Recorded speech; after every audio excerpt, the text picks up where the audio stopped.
بسم اللہ الرحمن الرحیم. In the name of Allah, the Beneficent, the Merciful.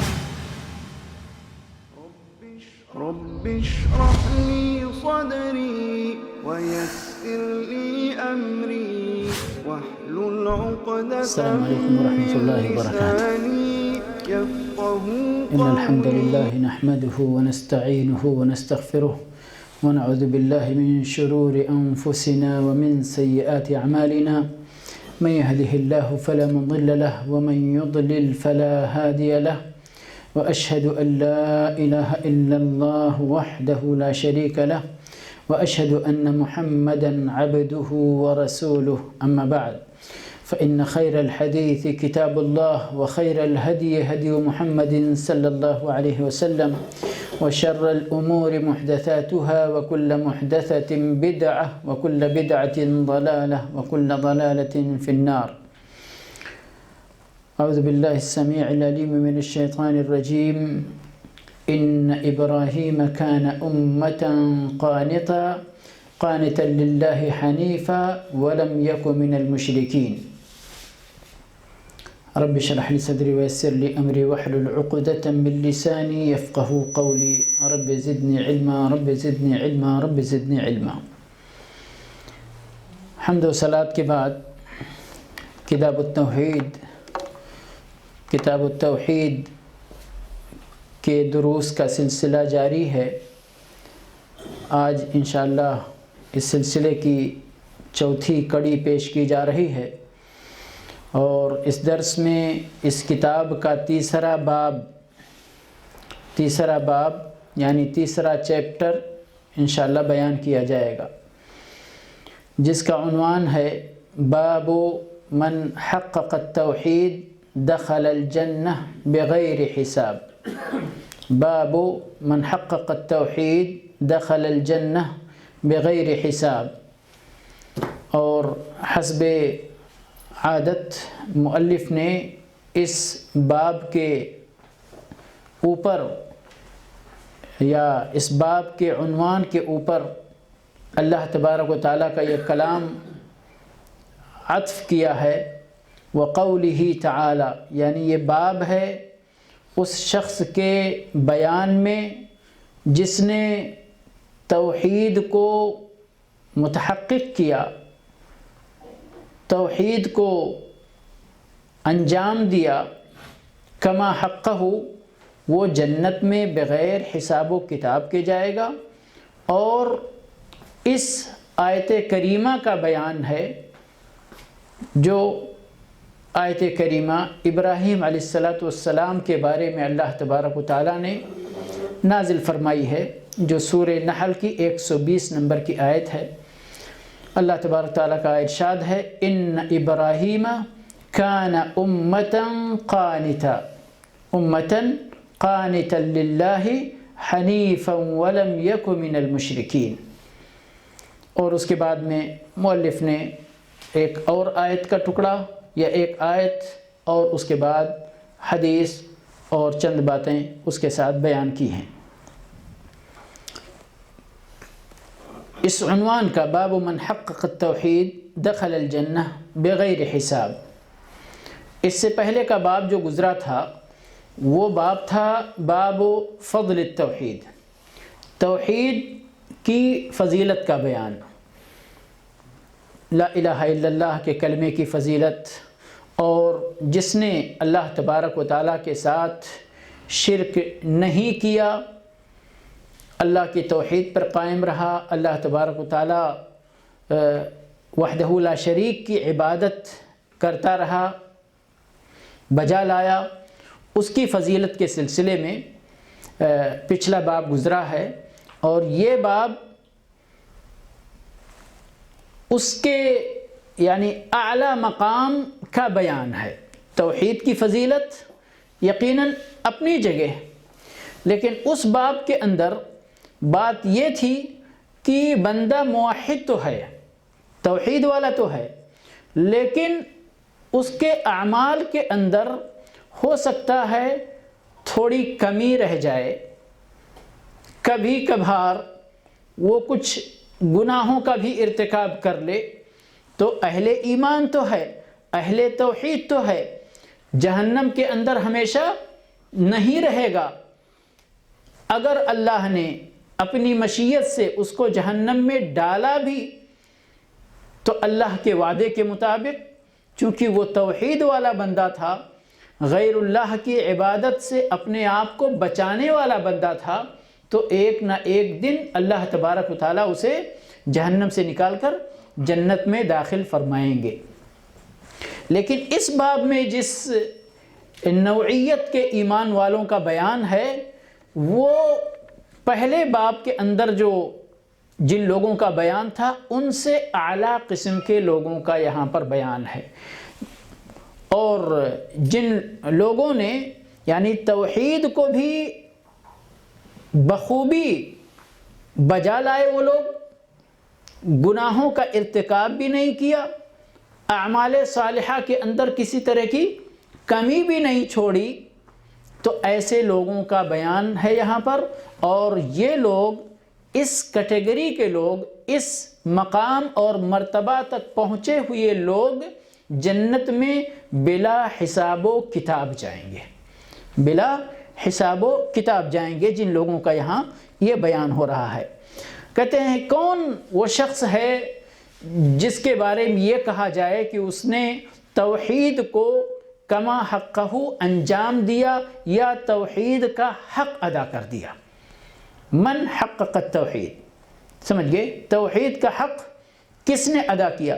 کہتے ہیں یہ وہ بندہ ہے جس نے ہمیشہ اللہ کی بندگی کی اور کبھی بھی اللہ کے ساتھ شرک نہیں کیا، اور اس کے ساتھ ساتھ اپنے آپ کو گناہوں سے بھی بچاتا رہا، محفوظ کرتا رہا۔ کہتے ہیں شارح نے کتاب کے لکھا ہے تصفیتہ من الشرک والبدع والذنوب، اور اسی طرح سے معاصی، کہ جس بندے نے اپنے آپ کو ہر طرح کے شرک سے محفوظ رکھا، بچایا، اور بدعتوں سے محفوظ رکھا، اور گناہوں سے بھی محفوظ رکھا، اللہ کی معصیت سے بھی محفوظ رکھا، تو یہ وہ لوگ ہیں جو بغیر حساب و کتاب کے جنت میں جائیں گے۔ اور اسی مناسبت سے یہ چیز بیان کرنا بہتر ہوگا کہ ایمان والوں کی بھی درجہ بندی کی جا سکتی ہے، اور ایک عقیدے کا بھی مسئلہ ہے کہ ایمان گھٹتا اور بڑھتا بھی ہے، ایمان کم بھی ہوتا ہے اور ایمان زیادہ بھی ہوتا ہے۔ جہاں پر ایمان کی تعریف کی جاتی ہے وہیں پر اس کی تعریف کے اندر یہ چیز علماء نے بیان کیا ہے کہ ایمان کیا ہے، کہ بندہ زبان سے اقرار کرے، دل سے اس کی تصدیق کرے، اس پر ایمان لائے، اس کو قبول کرے، اور بہت ساری باتیں جو اس کے اندر شامل ہیں، اور عمل بالارکان، یعنی ایسا نہیں، بہت سارے لوگ کہتے ہیں نا ہمارے دل میں تو ایمان ہے، میں تو اللہ کو مانتا ہوں، نہیں، یہ صرف دعویٰ ہے، اس کی دلیل نہیں ہے۔ دعویٰ کے ساتھ دلیل، کہ جو بندہ کہتا ہے کہ مجھے اللہ پر ایمان ہے تو اس کو اللہ کے اوپر، اللہ کے احکام پر، اللہ کے اوامر اور نواہی پر، جو اللہ نے حکم دیا ہے، جن چیزوں سے اللہ نے منع کر دیا ہے، جن چیزوں کا حکم دیا اس کو بجا لانا، جن چیزوں سے منع کر دیا اس سے رک جانا، یہ ساری چیزیں ایمان کے اندر داخل ہیں۔ اقرار باللسان و تصدیق بالجنان و عمل بالارکان، اور آگے کہتے ہیں یزید بالطاعت و ینقص بالمعاصی۔ ایمان کی ماہیت کیا ہے کہ ایمان جب بندہ اللہ رب العالمین کی فرما برداری کرتا ہے، نیکیوں پہ نیکی کرتا جاتا ہے، تو ایمان کا گراف بڑھتا جاتا ہے، ایمان بڑھتا جاتا ہے۔ جب بندہ گناہوں کا ارتکاب کرتا ہے تو ایمان کا گراف اس کے دل کے اندر گھٹ جاتا ہے، ایمان گھٹتا جاتا ہے۔ تو ایمان والوں کے بھی درجات ہیں۔ اگر حدیث جبریل کو آپ دیکھیں، حدیث جبریل، ایک ہی حدیث کے اندر جبریل علیہ السلام اللہ کے نبی صلی اللہ علیہ وسلم کے پاس آتے ہیں اور سوال کرتے ہیں، یا محمد صلی اللہ علیہ وسلم اخبرنی عن الاسلام، نبی صلی اللہ علیہ وسلم کا جواب کچھ اور ہوتا ہے۔ دوسرا سوال اخبرنی عن الایمان، مجھے ایمان کے بارے میں بتائیے، نبی صلی اللہ علیہ وسلم کا جواب کچھ اور ہوتا ہے۔ اس کے بعد تیسرا سوال اخبرنی عن الاحسان، احسان کے بارے میں بتائیے۔ اسلام پہلا درجہ، ایمان دوسرا درجہ، احسان تیسرا درجہ۔ اسلام کے بارے میں اگر دیکھیں گے ارکان اسلام کتنے ہیں؟ لا الہ الا اللہ محمد رسول اللہ کی گواہی دینا، گواہی دینا۔ گواہی کس سے دی جاتی ہے؟ زبان سے، ہے نا، زبان سے دی جاتی ہے۔ دل میں گواہی ہے یا نہیں ہے؟ دل سے اس کی تصدیق کر رہے ہیں کہ نہیں کر رہے ہیں، وہ ایک الگ مسئلہ ہے۔ لیکن جس نے گواہی دے دیا زبان سے تو وہ مسلمان مانا جائے گا، اسلام ہو گیا اس کے پاس اسلام آ گیا۔ اب دل سے اگر اس نے قبول کیا ہے تو ایک درجہ اوپر جائے گا، ایمان کے درجے میں داخل ہوگا، نہیں تو وہیں پہ یا تو سچا مسلمان ہوگا تو مومن ہو جائے گا، اور اگر سچا مسلمان نہیں ہوگا تو مسلمان رہے گا، اس کے اوپر اسلام کا حکم لگے گا، لیکن وہ منافق قرار پائے گا۔ لا الہ الا اللہ کہنے کے باوجود بھی منافق ہوگا۔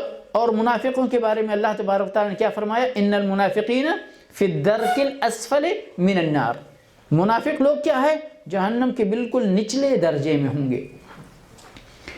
تو چاہے وہ لا الہ الا اللہ محمد رسول اللہ کی گواہی کا مسئلہ ہو، یا نماز قائم کرنے کا مسئلہ ہو، زکوٰۃ ادا کرنے کا مسئلہ ہو، رمضان کے روزے رکھنے کا، حج کرنے کا، یہ سبھی ایسے کام ہیں 5 کہ جس کے کرنے سے بندہ دائرے اسلام کے اندر تو داخل ہو جاتا۔ منافقوں کو بھی آپ آج کے ایک مناسبت سے کہنا پڑتا ہے بڑے افسوس کے ساتھ کہ آج جو اپنے آپ کو مسلمان کہتے ہیں، کسی طور پر بھی اپنے آپ سے مسلمان کا لقب وہ ختم نہیں کرنا چاہتے، بھلے 5 وقتہ نمازوں میں سے ایک وقت بھی نماز نہیں پڑھتے ہوں، بھلے جمعہ بھی ترک کر دیتے ہوں۔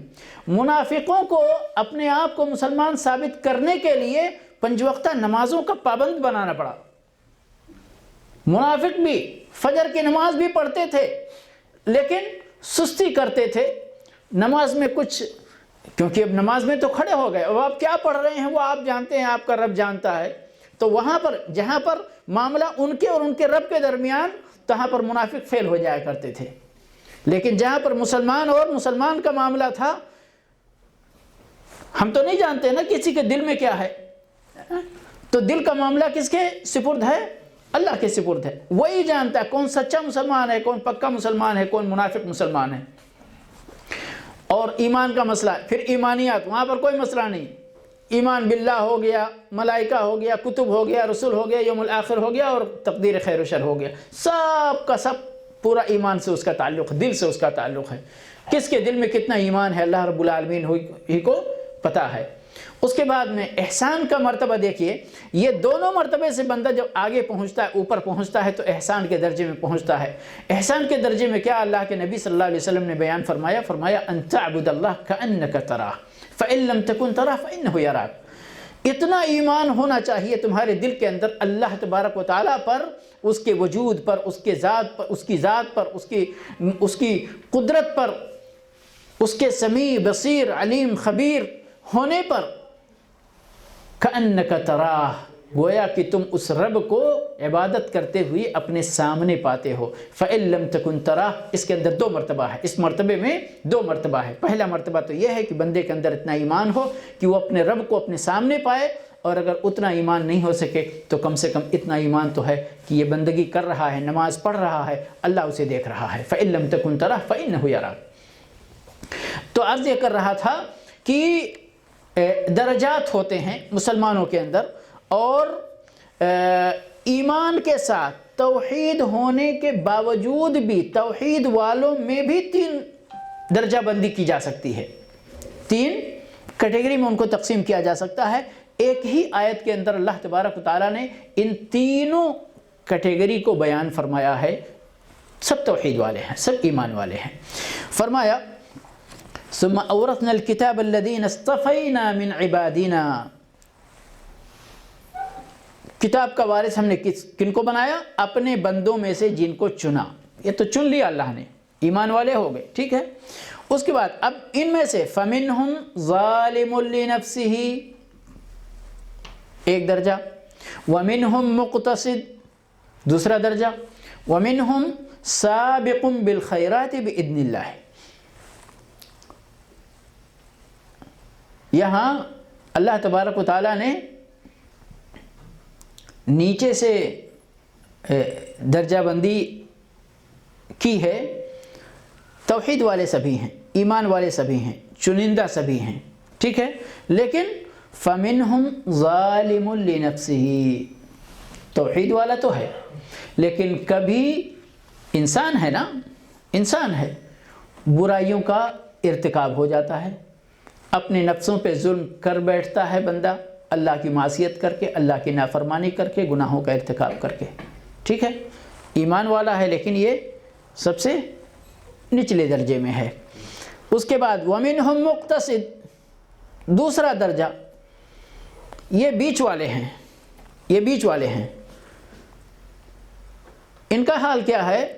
یہ توحید والے بھی ہیں اور نیک عمل کرنے والے بھی ہیں، گناہوں سے، بڑے بڑے گناہوں سے بچنے والے بھی ہیں، لیکن چھوٹی چھوٹی چیزیں، مثال کے طور پر کبھی مکروہات کا ارتکاب کر لیا، کبھی مستحبات میں یعنی نیکیوں کے راستے پر چلتے چلتے کچھ فتور ان سے ہو گیا، کچھ کمی ہو گئی، تو یہ بیچ والے لوگ ہیں لیکن نیچے والوں سے اوپر کے لوگ ہیں.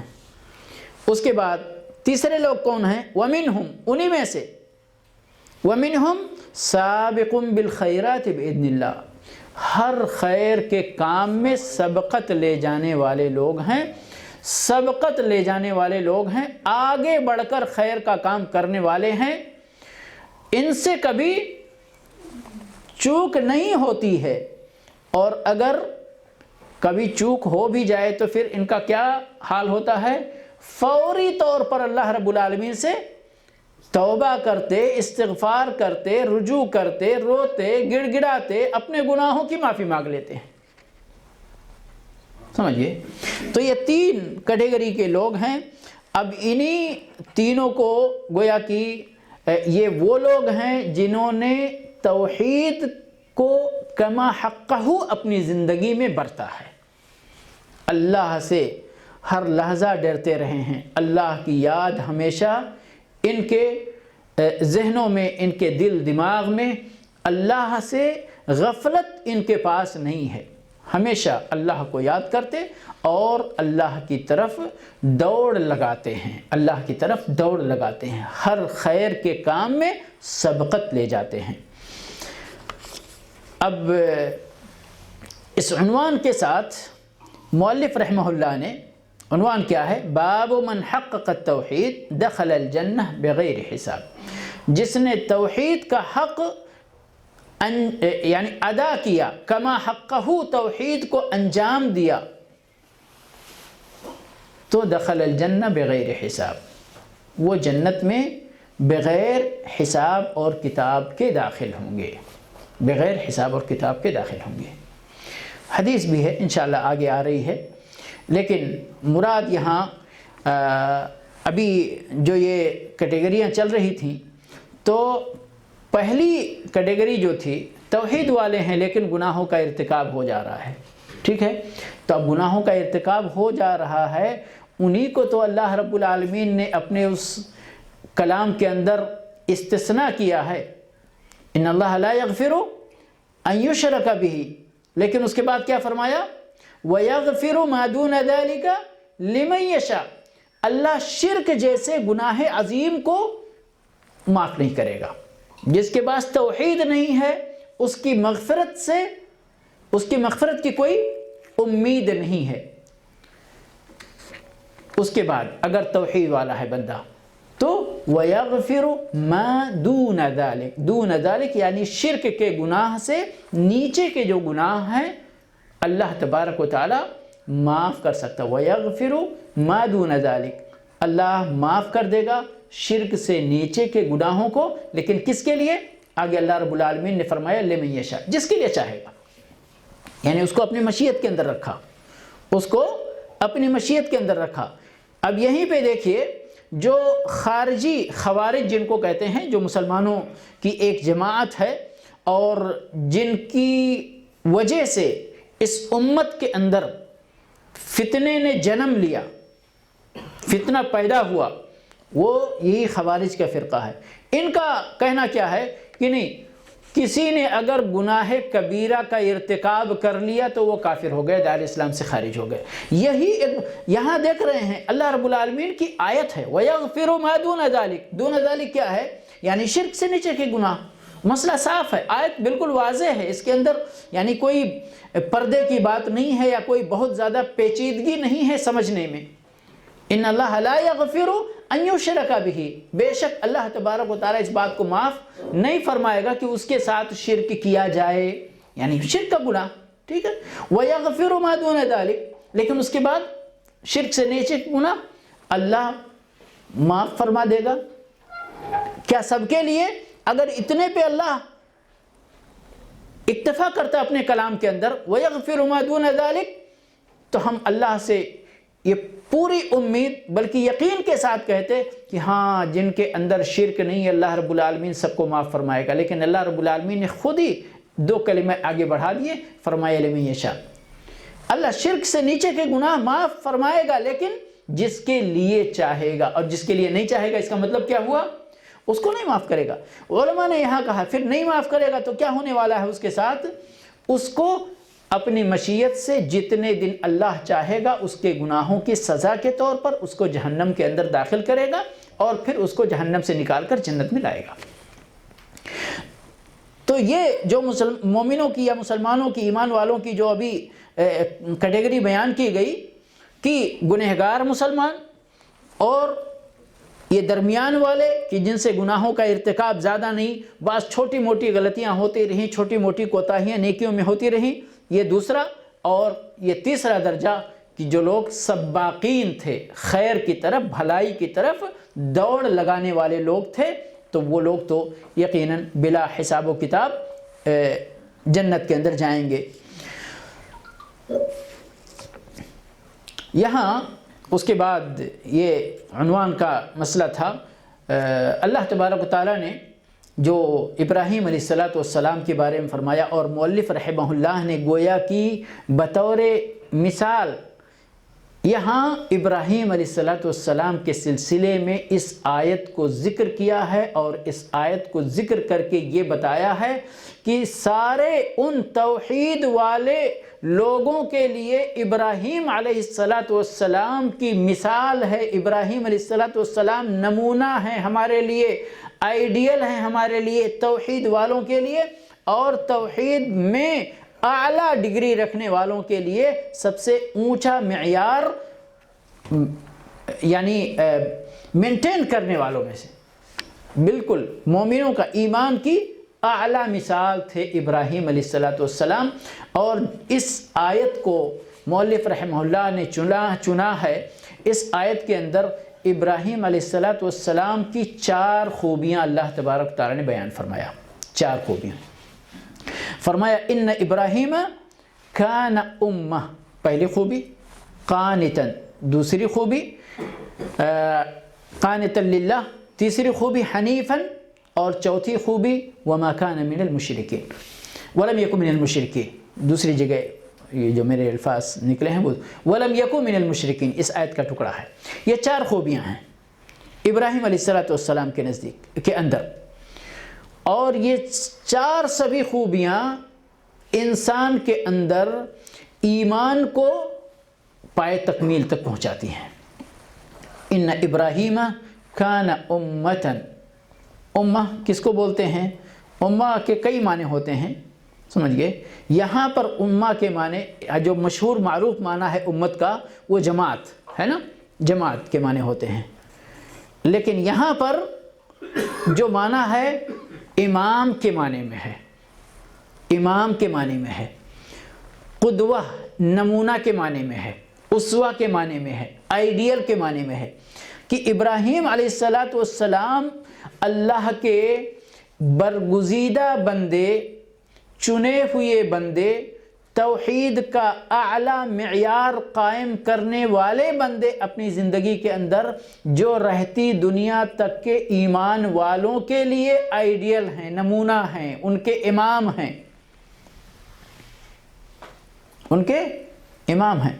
اللہ رب العالمین نے فرمایا نا دوسری جگہ فرمایا وَإِذِ ابْتَلَى إِبْرَاهِيمَ رَبُّهُ بِكَلِمَاتٍ فَأَتَمَّهُنَّ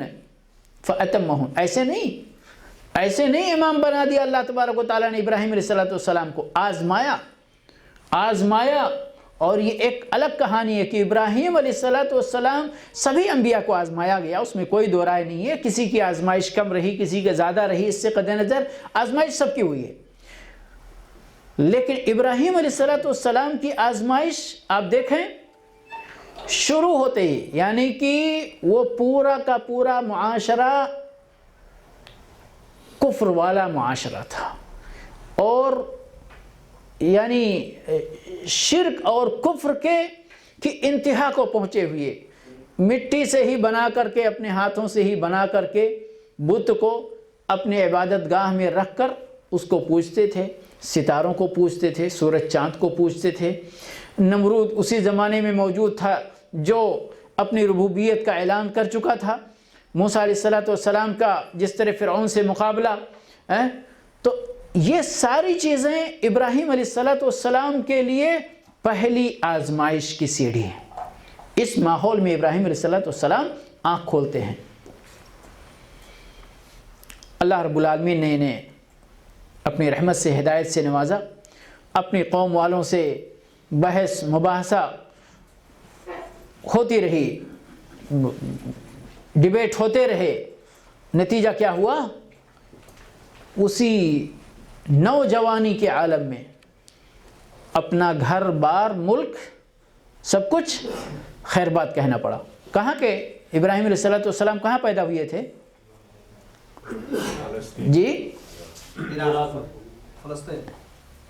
جی فلسطین، عراق، دو جواب تو آیا، اور کوئی جواب ہے؟ جی ابراہیم علیہ السلام کہاں پیدا ہوئے تھے، کہاں پلے بڑھے تھے؟ جی بابل میں، عراق میں بابل میں۔ جی اور کوئی جواب ہے؟ 3 جواب تو آیا۔ بھائی کے جواب کی تائید کتنے لوگ کرتے ہیں؟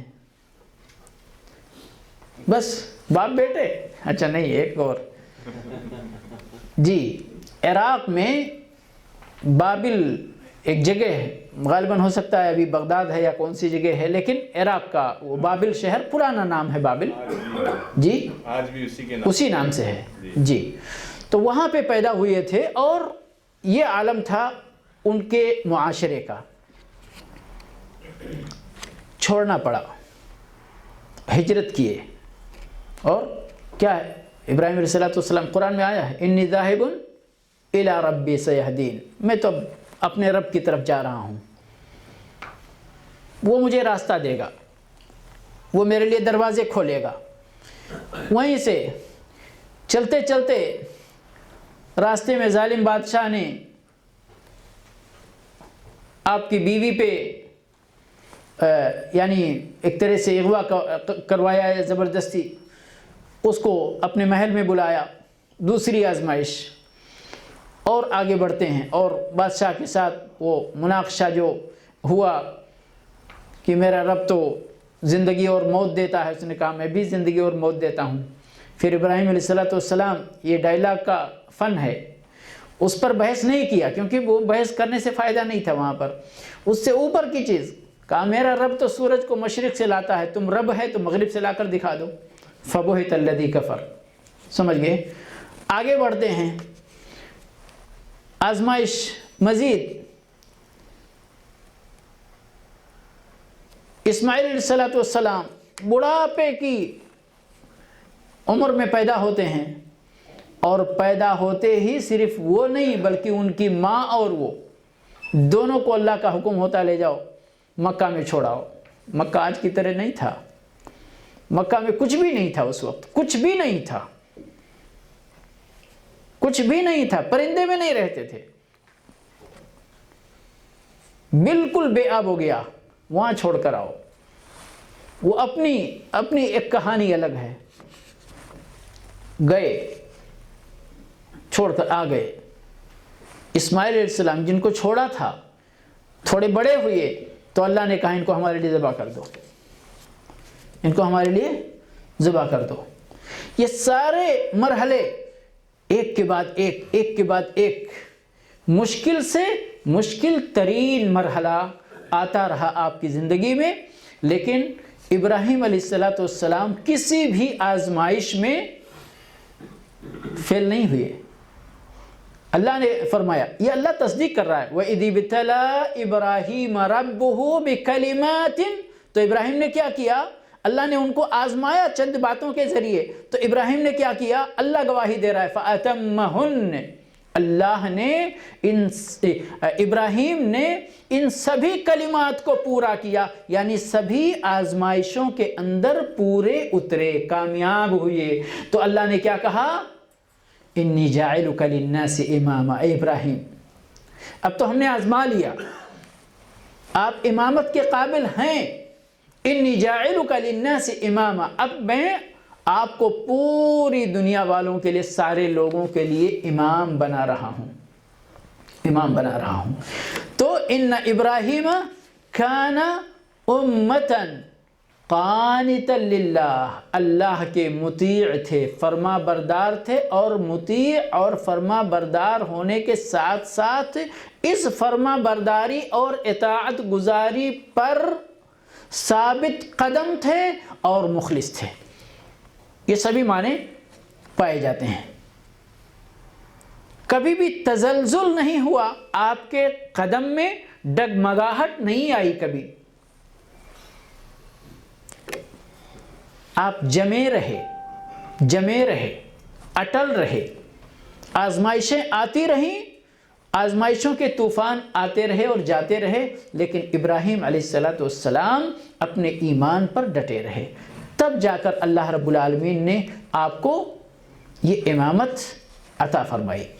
قانتا للہ حنیفا، یہ تیسری خوبی، حنیفا، ابراہیم علیہ السلام ساری دنیا والوں سے، جیسا کہ ڈیبیٹ میں موجود ہے جو قرآن نے بیان کیا، تاروں کو دیکھا، چاند کو دیکھا، سورج کو دیکھا، براءت کا اظہار کیا، سارے لوگوں سے براءت کا اظہار کر دیا، نہیں تم لوگ ایک طرف، میں تم اور تمہارے یہ تمام اعمال سے بری ہوں، براءت کا اظہار کرتا ہوں، بری ہو گئے، ہمیں کوئی سروکار نہیں ہے تم سے، تمہارے کاموں سے۔ کیا اعلان فرمایا؟ انی وجہت وجہی للذی فطر السماوات والارض حنیفا، حنیفہ کا کلمہ وہاں بھی ہے، مطلب ہوتا ہے کہ سبھی لوگوں سے میں اپنی پیٹھ پھیر کر فقط اور فقط اپنے رب کی طرف متوجہ ہوں، میرا رخ اب اپنے رب کی طرف ہے، رب کو چھوڑ کر میں کسی اور طرف جانے والا نہیں ہوں۔ وَلَمْ يَكُ مِنَ الْمُشْرِكِينَ، اور ابراہیم علیہ السلام پھر شرک کرنے والوں میں سے نہیں تھے۔ اب اگر اللہ کسی اپنے بندے کی توحید کی گواہی دے دے اور شرک سے براءت کی گواہی دے دے تو پھر اس بندے کے ایمان کا کیا پوچھنا ہوگا۔ یہی وہ ذات ہیں، یہی وہ شخصیت ہے ابراہیم علیہ السلام کی۔ اب یہ مثال ہے، جس کو توحید کا حق ادا کرنا ہے وہ ابراہیم علیہ السلام کو اپنا آئیڈیل بنا لے اور ابراہیم علیہ السلام کی راہ پر چل پڑے، ابراہیم علیہ السلام کے طرز زندگی کو اختیار کر لے، وہ توحید کا حق ادا کرنے والا بن جائے گا۔ تو یہ ساری باتیں یعنی مؤلف رحمہ اللہ نے اس باب کے اندر ذکر کر کے یہی چاہا ہے کہ ہماری امت کے افراد بھی، ہمارے مسلمان بھائی بھی، ہمارے آخری نبی صلی اللہ علیہ وسلم کی امت کے یہ لوگ، اسلام کا دعویٰ کرنے والے، ایمان کا دعویٰ کرنے والے لوگ ابراہیم علیہ السلام کو اپنا اسوہ، قدوہ اور امام مانیں اور ابراہیم علیہ السلام کے راستے پر چلتے رہیں، ان کو توحید کا حق ادا ہو جائے گا ان کا۔ اور اسی طرح سے دوسری آیت جو مؤلف رحمہ اللہ نے ذکر کی ہے، وَالَّذِينَ هُمْ بِرَبِّهِمْ لَا يُشْرِكُونَ، والذین هم بربهم لا یشرکون، یہ بھی اس باب کا حصہ ہے، اور یہ سورہ مؤمنون کی 59 نمبر کی آیت ہے، 59 نمبر کی آیت ہے، اور چند خوبیاں اور بھی ان ایمان والوں کی یہاں پر بیان کی گئی ہیں۔ اللہ تبارک و تعالیٰ فرماتے ہیں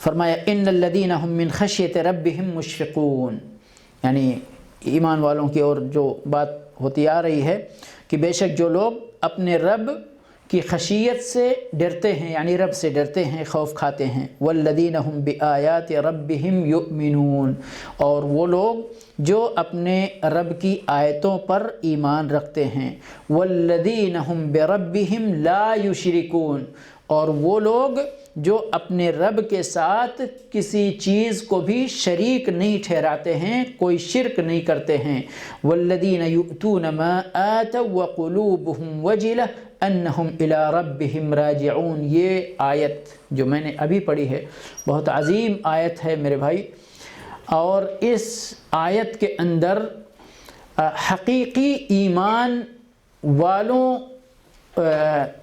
کی یہ کیفیت بیان کی گئی ہے کہ ان کے ایمان کی یہ کیفیت، اللہ سے ڈرنے اور اللہ سے امید رکھنے کی یہ کیفیت، ملی جلی کیفیت رہتی ہے ان کے اندر، کہ وہ لوگ نیک کام بھی کرتے ہیں، نیک کام کرتے جاتے ہیں، پھر بھی اللہ رب العالمین سے ڈرتے رہتے ہیں کہ ان کا کہیں کوئی ایسی غلطی نہ ہو جائے جس غلطی کی وجہ سے اللہ رب العالمین ان کے ان نیک اعمال کو برباد کر دے، اکارت کر دے۔ جیسے جو لوگ اللہ اور اس کے رسول صلی اللہ علیہ وسلم کی اطاعت و فرما برداری کے سلسلے میں کوتاہی کرتے ہیں، اللہ کے نبی صلی اللہ علیہ وسلم کی اتباع کے اندر کوتاہی کرتے ہیں، خطرہ ہوتا ہے، خدشہ ہوتا ہے، بہت بڑا خطرہ کہ ان کے اعمال برباد نہ ہو جائیں، کیونکہ اللہ رب العالمین نے ایک جگہ فرمایا کہ اطیعوا اللہ واطیعوا الرسول ولا تبطلوا اعمالکم، اے لوگو، اے میرے بندو، اللہ کی اور اس کے رسول صلی اللہ علیہ وسلم کی فرما برداری کرو، ولا تبطلوا اعمالکم، اپنے اعمال کو برباد نہ کرو، اطاعت و فرما برداری سے منہ موڑ کر، اعراض کر کے، پہلو تہی کر کے کہیں ایسا نہ ہو کہ تمہارے اعمال برباد ہو جائیں۔ تو یہ بہت بڑا فرمایا وقلوبہم وجلہ، ان کے دل نیک اعمال کرتے جاتے ہیں، نیکی پہ نیکی، نیکی پہ نیکی کرتے جاتے ہیں، پھر بھی اس کے باوجود وقلوبہم وجلہ، ان کے دل کے اندر خوف بھرا ہوا ہوتا ہے، دل ڈرتا ہے کہ انہم الی ربہم راجعون، کہ اپنے رب کی طرف لوٹ کر جائیں گے، کہیں ایسا نہ ہو جو اعمال، نیک اعمال بھیج رکھے ہیں اللہ کے پاس، وہ برباد ہو جائے، تو ان کی زندگی ناکام ہو جائے گی۔ اللہ نے فرمایا آخر میں اولئک یسارعون فی الخیرات وہم لہا سابقون، یہ وہ لوگ ہیں جو خیر کے کاموں میں، بھلائی کے کاموں میں جلدی کرتے ہیں اور سبقت لے جاتے ہیں، وہم لہا سابقون، اور وہ سبقت لے جاتے ہیں۔ تو یہاں مراد یہی ہے کہ ایمان ہے، توحید ہے، عمل صالح کے اندر سبقت ہے، خیر کے کام کے اندر آگے بڑھ چڑھ کر خیر کا کام کرتے ہیں، تو یہ لوگ ہیں جو توحید کو یا توحید کا حق ادا کرتے ہیں۔ اب مؤلف رحمہ اللہ ان دونوں آیتوں کے بعد یہ بیان حدیث کر رہے ہیں، وان حسین ابن عبد الرحمن قال كنت عند سعید ابن جبیر رحمۃ اللہ علیہ فقال ایکم رأى الكوكب الذي انقض البارحہ۔ بیان کرتے ہیں تمہید کہ حسین ابن عبد الرحمن کہتے ہیں کہ میں سعید ابن جبیر ایک مشہور تابعی گزرے ہیں، بڑے نیک ورع عابد زاہد گزرے ہیں، کہتے ہیں سعید ابن جبیر نے کہا کہ کل ایکم رأى الكوكب الذي انقض البارحہ، بارحہ آج بھی بولا جاتا ہے، کچھ الفاظ فصیح کے ابھی بھی استعمال ہوتے ہیں بہت سارے عامی الفاظ کے ساتھ۔ کوکب کے معنی تارہ ہوتا ہے۔ تم میں سے کس نے کل کے تارے کو دیکھا جو ٹوٹا تھا کل؟ تارا ٹوٹنا آج بھی بولتے ہیں نا ہم لوگ، جس کو شہاب ثاقب بولتے ہیں، شیطان جو اوپر جاتے ہیں اڑنے، اللہ رب العالمین نے ان کو مار بھگانے کا انتظام کر رکھا ہے۔ تو انہوں نے پوچھا کہ کل رات جو تارا ٹوٹا کس نے دیکھا اس کو؟ تو یہ بیان کرتے ہیں کہ فقلت انا، میں نے کہا میں نے دیکھا، ثم قلت اما انی لم اکن فی صلاۃ ولکنی لدغت، قال فما صنعت؟ قلت ارتقیت۔ کہتے ہیں اب یہ بات پیدا ہوئی نا کہ بھئی رات میں مثال کے طور پر اگر 2 بجے تارا ٹوٹا اور کس نے دیکھا 2 بجے ٹوٹنے والے تارے کو؟ اب کوئی آپ لوگوں میں سے اگر ہم سوال کریں، کوئی ہاتھ اٹھائے تو دل میں یہ بات آئے گی نا بھئی یہ بندہ تہجد گزار ہے، نہیں تو 2 بجے کیا کر رہا تھا؟ تو یہاں دیکھیے، یہاں مطلب ایک اسلاف کرام کی زہد اور ورع ان کا بیان ہے۔ کہتے ہیں انہوں نے شبہ کا ازالہ کر دیا کہ کہیں ریا پیدا نہ ہو۔ انہوں نے کہا کہ میں اس کے ساتھ، میں نے تارا تو دیکھا ہے لیکن اس کے ساتھ یہ تنبیہ کرنا چاہتا ہوں کہ میں قیام اللیل نہیں کر رہا تھا، قیام اللیل نہیں کر رہا تھا۔ میرے بارے میں جتنا میرے اندر نیک عمل ہے اس سے زیادہ حسن ظن نہیں رکھنا۔ وَلَكِنِّي لُدِغْتُ، لیکن مجھے بچھو نے ڈنک مار دیا تھا تو میں اس کی تکلیف کی وجہ سے نیند نہیں آ رہی تھی اور میں نے دیکھا ایسا۔ تو سعید بن جبیر نے کہا فما صنعت، ٹھیک ہے، وہ بات دوسرے لائن پہ چلی گئی کہ تو کیا کیا آپ نے بچھو کے ڈنک مارنے پر؟ قلت ارتقیت، میں نے کہا میں نے رقیہ کیا، یعنی قرآن پڑھا، دم کیا، جو کچھ بھی ہے۔ قال فما حملك على ذلك، ابھی دیکھیے یہ تعلیم ہے یہاں اسلاف کرام کے ہاں۔ آج ہم واٹس ایپ پہ کتنی باتیں دین کے نام پر ادھر آئیں ادھر گئیں، ادھر آئیں ادھر گئیں، فارورڈ کرو اتنا ملے گا، یہ عمل کرو یہ ہوگا یہ ہوگا، ٹھیک ہے۔ یہاں ایک عمل کی بات تابعی ہیں اور ان کے نیچے کے درجے کے کہہ رہے ہیں کہ بچھو نے ڈنک مارا تو آپ نے رقیہ تو کروایا، لیکن رقیہ کروانے کی دلیل کیا ہے آپ کے پاس؟ کیوں کروایا رقیہ آپ نے؟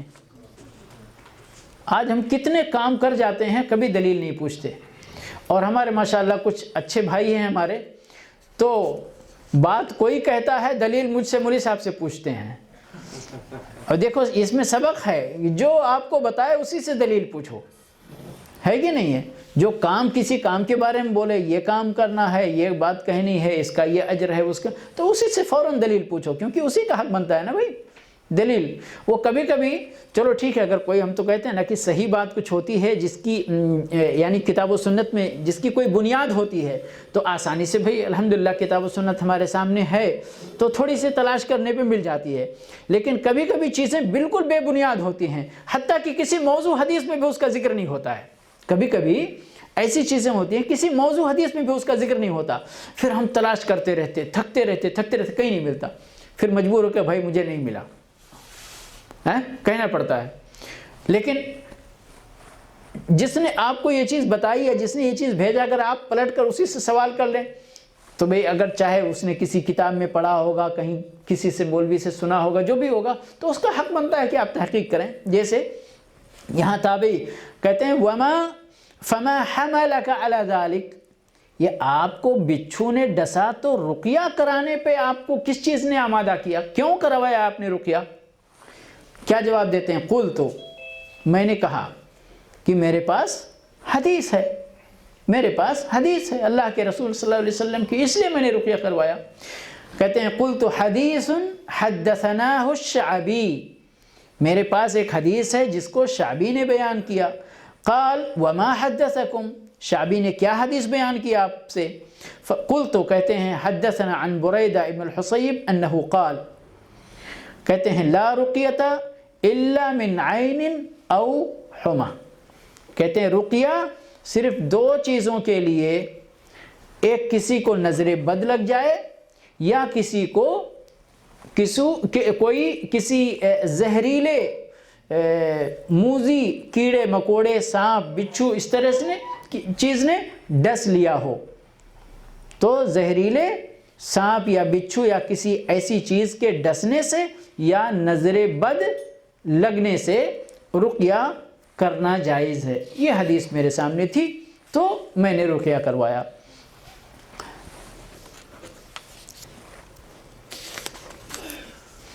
قال قد احسن من انتهى الى ما سمع، سعید ابن جبیر رحمۃ اللہ علیہ نے کہا یہ بڑی اچھی بات ہے کہ کوئی بندہ جب کوئی یعنی حدیث سنے اور اس پر عمل کرے، مراد یہی ہے مفہوم اس کا۔ لیکن یہ تو آپ کی حدیث اور آپ کا عمل ہے، اپنی جگہ ہے، لیکن اب مجھ سے سنو ایک اور اس سے اونچے معیار کی چیز کیا ہے؟ ولیکن حدثنا ابن عباس، سعید ابن جبیر رحمۃ اللہ علیہ تابعی ہیں اور ابن عباس رضی اللہ تعالی عنہ کے شاگرد خاص ہیں، تو اس لیے کہتے ہیں اب مجھ سے سنو، مجھ سے ابن عباس رضی اللہ تعالی عنہ نے نبی صلی اللہ علیہ وسلم سے مرفوع حدیث بیان کی کہ انہو قال، نبی صلی اللہ علیہ وسلم نے ارشاد فرمایا عرضت علی الامم، میرے اوپر امتوں کو پیش کیا گیا۔ پھر کیا دیکھا آپ صلی اللہ علیہ وسلم نے؟ فرأیت النبی ومعہ الرہط، ایسے نبی کو بھی میں نے دیکھا جن کے پاس ایک جماعت تھی، ایسے نبی کو بھی دیکھا جن کے ساتھ ایک آدمی یا دو آدمی تھے ان کی امت کے طور پر، والنبی ولیس معہ احد، ایسے نبی بھی دیکھے کہ پوری زندگی دعوت کا کام کر کر کے یہ نبی اللہ کے پیارے ہو گئے، لیکن ان پر کوئی بندہ ایمان نہیں لایا، ان کے پیچھے کوئی بندہ چلنے کو تیار نہیں ہوا، ایسے نبی بھی دیکھے۔ ٹھیک ہے، اذ رفع علی سواد عظیم، کہتے ہیں اس کے بعد یہ واقعہ بیان کیا، ایسے نبی بھی ایسے نبی، اس کے بعد کہتے ہیں بہت بڑی جماعت میرے سامنے پیش کی گئی، فظننت انہم امتی، مجھے یہ گمان ہوا کہ یہ میری امت کے لوگ ہیں، لیکن فقیل لی، مجھ سے کہا گیا ھذا موسیٰ وقومہ، یہ موسیٰ علیہ السلام اور ان کی قوم کے لوگ ہیں۔ پھر آگے کہتے ہیں فنظرت، پھر میں نے دیکھا فاذا سواد عظیم، پھر ایک اس سے بھی بڑی جماعت، ایک بڑی جماعت نبی صلی اللہ علیہ وسلم کی نگاہوں کے سامنے پیش کی گئی، فقیل لی، مجھے کہا گیا اس جماعت کے بارے میں ھذہ امتک، یہ آپ کی امت ہے، ومعہم، اس کے ساتھ ساتھ یہ حدیث بیان کی گئی، ومعہم 70,000 يدخلون الجنة بغیر حساب ولا عذاب، آپ کی امت ہے یہ، اور اس امت کے اندر 70,000 لوگ ایسے ہیں کہ جو جنت میں داخل ہوں گے بغیر کسی حساب کے اور بغیر کسی عذاب کے، یعنی ڈائریکٹ، ان کا کوئی پوچھنے والا بھی نہیں ہوگا، حساب و کتاب بھی لینے والا نہیں ہوگا، یہ ڈائریکٹ جنت میں جائیں گے۔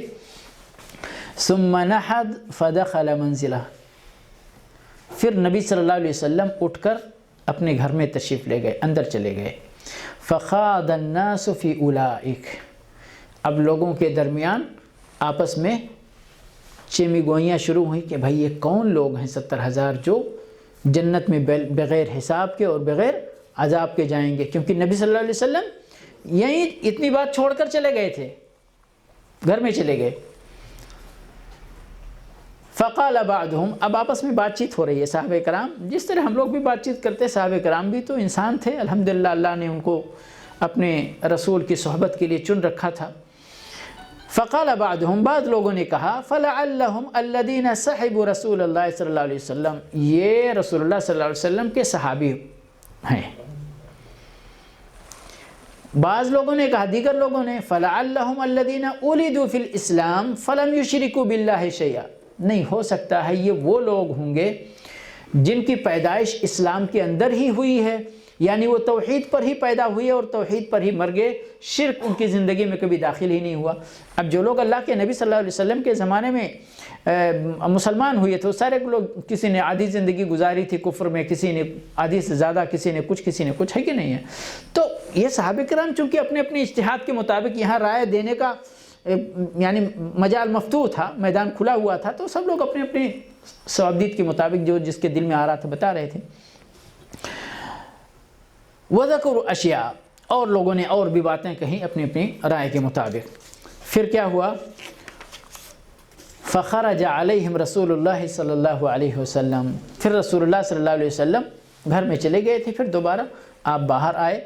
فاخبروہ، لوگوں نے اب نبی صلی اللہ علیہ وسلم کے جانے کے بعد جو باتیں آپس میں ہوئی تھیں وہ ساری کی ساری باتیں پھر نبی صلی اللہ علیہ وسلم کے سامنے ذکر کی گئیں کہ لوگوں نے اپنی اپنی یہ رائے دی ہے۔ آپ صلی اللہ علیہ وسلم نے پھر اپنی حدیث فرمائی، فرمایا ہم الذین لا یسترقون، یہ وہ لوگ ہیں جو رقیہ بھی کرواتے نہیں ہیں۔ یاد رکھیے گا، یہاں ایک بہت باریک نقطہ ہے، میں انشاءاللہ اس کو ابھی بیان کرتا ہوں اس حدیث کی وضاحت کے بعد، مکمل ہونے کے بعد۔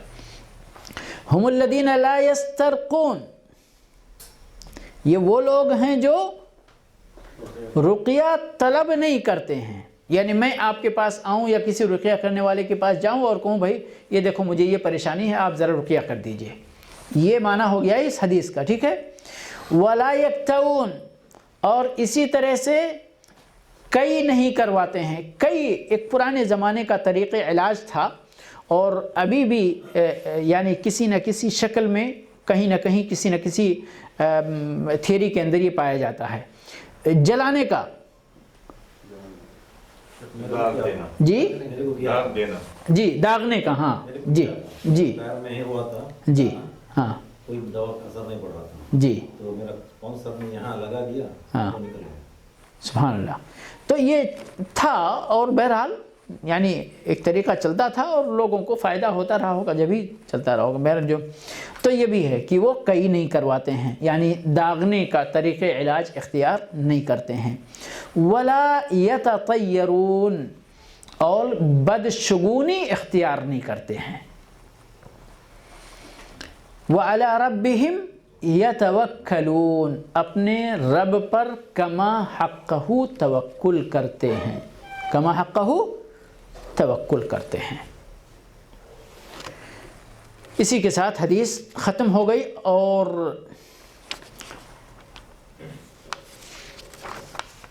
یہاں ایک حدیث کے آخر میں فقام عکاشہ بن محصن، مشہور صحابی ہیں، وہ کھڑے ہوئے اور دیکھیے صحابہ کرام کی حرص دیکھیے، کھڑے ہوئے اور کہا اے اللہ کے نبی صلی اللہ علیہ وسلم، فقال ادعو اللہ ان یجعلنی منہم، اے اللہ کے نبی صلی اللہ علیہ وسلم آپ دعا فرما دیجئے کہ اللہ مجھے ان 70,000 لوگوں میں سے بنا دے۔ تو قال انت منہم، آپ صلی اللہ علیہ وسلم نے فرمایا ہاں تم انہی میں سے ہو۔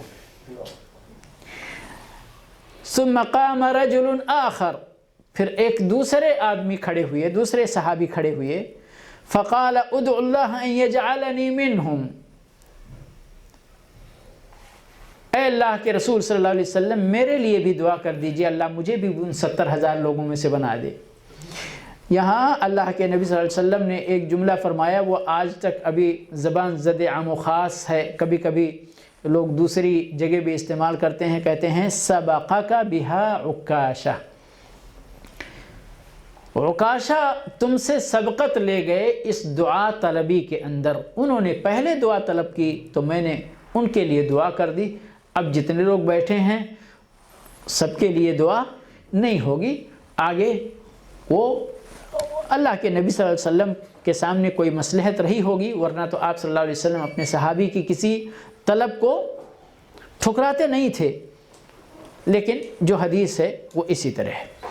میں نے جو نقطہ بیان کرنے کے لیے کہا تھا اور ہم اسی کی تعلیم دیتے ہیں اپنے بھائیوں کو، اللہ کے نبی صلی اللہ علیہ وسلم نے کیا فرمایا؟ وَلَا لَا يَسْتَرْقُونَ، رقیہ طلب نہیں کرتے ہیں، یعنی دوسرے سے رقیہ نہیں کراتے ہیں۔ یہاں کس چیز کی گنجائش موجود ہے؟ خود کرنے کا، خود کرنے کا۔ آپ خود کرو اور اپنے ماتحت لوگوں پر بھی خود کرو۔ اللہ کے نبی صلی اللہ علیہ وسلم حسن حسین کو اعیذکما بکلمات اللہ التامہ من کل شیطان وہام ومن کل عین لامہ دعا کیا کرتے تھے کہ نہیں؟ یہ نظر بد سے بچنے کی رقیہ ہے۔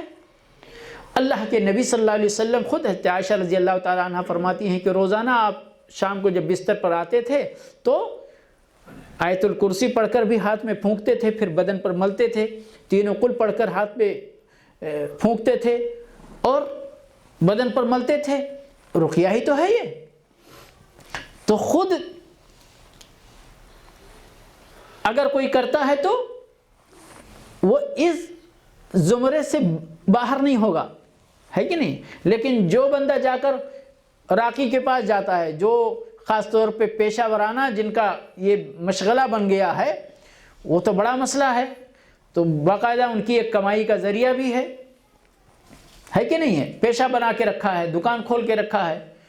میں اس کے جائز ناجائز ہونے کے اس میں نہیں پڑھ رہا ہوں بہرحال ابھی، لیکن وہاں پھر بہت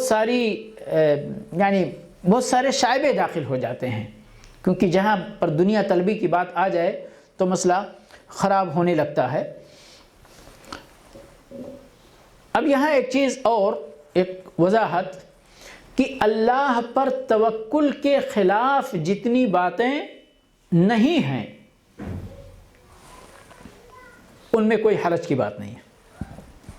جیسے ایک صحابی نے پوچھا اپنی سواری کے بارے میں کہ اے اللہ کے نبی صلی اللہ علیہ وسلم، میں اس سواری کو ایسے ہی چھوڑ دوں اور اللہ پر توکل کروں کہ اس کو باندھ دوں پھر اللہ پر توکل کروں؟ تو آپ صلی اللہ علیہ وسلم نے کیا تعلیم فرمائی تھی؟ نہیں، باندھ دو پھر اللہ پر توکل کرو۔ یہ باندھنا کیا چیز ہے؟ توکل تو دونوں حال میں توکل ہے، اور اللہ چاہے تو واقعی وہ جانور کہیں جانے والا نہیں ہے، لیکن یہ نبی صلی اللہ علیہ وسلم کی تعلیم ہے، اور جو مسائل سمجھنے میں اپنے آپ سمجھنے میں ہمیں دقت ہوتی ہے تو نبی صلی اللہ علیہ وسلم کی تعلیم سے اس کی وضاحت ہوتی ہے۔ اب توکل کا مطلب کما حقہ، توکل کیا ہے؟ کیا رسی باندھنا ہے یا رسی کو چھوڑنا ہے؟ صحابی کے دل میں ضرور یہ شبہ رہا ہوگا، جبھی تو پوچھا۔ استفسار انکوائری کرنے کی ضرورت کب پڑتی ہے؟ جب آپ کو معلومات نہیں ہے تو نبی صلی اللہ علیہ وسلم فرمائے اعقل ثم توکل، باندھ دو پھر توکل کرو۔ اسی ایک حدیث سے آپ کی پوری زندگی میں 72 راستے ملیں گے کہ جہاں بھی توکل کے خلاف کوئی بات نہیں ہے اس چیز کی گنجائش موجود ہے شریعت کے اندر، اور یہ 70,000 سے باہر بھی نہیں جائیں گے آپ۔ اب یہ الگ بات ہے، اللہ رب العالمین اپنی مشیت سے، اپنے فضل سے، اپنے احسان سے اپنے جس مومن بندے کو چاہے گا اس کے اندر داخل کرے گا۔ پروردگار سے کوئی بڑی بات نہیں ہے، اللہ ہم سب کو بھی، ہم میں سے جن کو چاہے داخل کر سکتا ہے۔ اللہ سے ہمیشہ حسن ظن رکھنا چاہیے، امید رکھنی چاہیے، اللہ سے ڈرنا چاہیے، وہ بات صحیح ہے، لیکن اللہ سے نا امید نہیں ہونا چاہیے۔ اللہ سے خوف کھانا ایک الگ چیز ہے اور نا امید ہو جانا ایک الگ مسئلہ ہے۔ تو اللہ سے ہمیں نا امید نہیں ہونا چاہیے، اللہ سے خوف کھانا چاہیے، خشیت ہونی چاہیے، ڈرنا چاہیے اللہ سے۔ وہ ڈر جو آپ کو برائیوں سے دور رکھ سکے، وہ ڈر جو آپ کو بھلائیوں کے قریب کر سکے، اس طرح کا ڈرنا آپ کے اندر ہونا چاہیے۔ اللہ سے نا امید نہیں ہونا چاہیے۔ اللہ نے تو اپنے ان بندوں کو نا امید نہیں کیا ہے جو بندے گناہوں میں ڈوبے ہوئے ہیں۔ قل یا عبادی الذین اسرفوا علی انفسہم لا تقنطوا من رحمت اللہ ان اللہ یغفر الذنوب جميعا۔ تو ہمیں اللہ سے نا امید ہونے کی ضرورت نہیں ہے، اللہ رب العالمین کے حقوق کو ادا کرنے کی کوشش کرنے کی ضرورت ہے۔ اتقوا اللہ ما استطعتم، اپنے اللہ سے اتنا ڈرو جتنا کہ ڈرنے کی تمہارے پاس طاقت ہے۔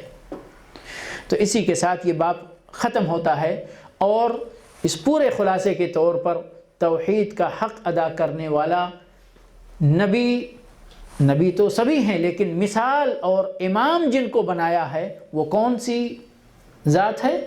ابراہیم علیہ السلام کی ذات ہے۔ ہمیں ان کی راہ پر، اور ہمارے رسول صلی اللہ علیہ وسلم بھی توحید کے اعلیٰ نمونے، توحید کی حفاظت کرنے والا نمونہ آپ تھے۔ یعنی ایک صحابی جنہوں نے کسی موقع پہ کہہ دیا تھا کسی کام کے بارے میں کہ جو اللہ چاہے گا، جو آپ چاہیں گے وہ ہو جائے گا۔ اللہ کے نبی صلی اللہ علیہ وسلم اتنا ناراض ہوئے، آپ نے فرمایا اجعلتنی للہ ندن، اے میرے پیارے صحابی تو نے مجھے اللہ کا شریک بنا دیا۔ قل ما شاء اللہ وحدہ، بلکہ یہ کہو کہ جو کچھ اللہ چاہے گا، اکیلے جو اللہ چاہے گا۔ اس دنیا کے اندر جو کچھ ہو رہا ہے اللہ کی چاہت سے ہو رہا ہے، نبی اور رسول کی چاہت سے نہیں ہو رہا ہے۔ تو اللہ رب العالمین سے دعا ہے کہ پروردگار ہم سارے مسلمانوں کو توحید کا حق ادا کرنے والا، توحید کو اپنی زندگی میں انجام دینے والا بنائے، اور توحید کے اعلیٰ نمونہ کو اپنی زندگی میں قائم کرنے اور برتنے کی توفیق عطا فرمائے۔ وآخر دعوانا الحمدللہ رب العالمین، وصلی اللہ علی نبینا محمد وعلی آلہ واصحابہ اجمعین۔